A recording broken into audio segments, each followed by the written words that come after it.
हे जग्या बुट्ट्या, किती वेळचे फुसूर फुसूर करू राहिले रे तुम्ही? शांत बसा ना जरा. अरे दामू पाटील, होळी आहे ना, मग त्याचं प्लॅनिंग करू राहिलो तो आम्ही.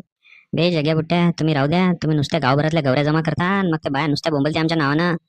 मागच्या वर्षी ते पार्वती काकू येले 5 गवऱ्याने म्हणे आणि लेकाची निकाल घेऊन आले तिथल्या, आणि मग ते काकू मार बोंबले यांच्या नावानी. तर 5च तर आणल्या होत्या. माया 5 घेतल्या, बुट्ट्यानं 5 घेतल्या आणि गोट्यानं 5 घेतल्या. आम्हाला का माहित ते सगळे मिळून 5च नाही म्हणले म्हणून. बे तुम्ही असेच काहीतरी कामं करता आणि मग ते गाववाले नुसते बोंबलते आमच्या नावानी. शांत बसा जरा तुम्ही. अबे यावर्षी आपल्याला लागत नाही जास्त गवऱ्या. आम्ही पोरापोराने मिळून ना लय चापल्या छापून ठेवल्या. ते चापल्या कामी येते आपल्याला.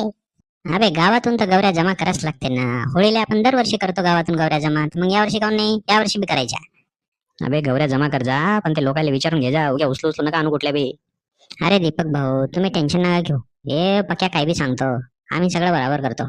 अबे तुमच्या कांता काकुले विचार जा, तिनं खूप साऱ्या गवऱ्या थापून ठेवल्या तुमच्यासाठी, त्या बी घेऊन या.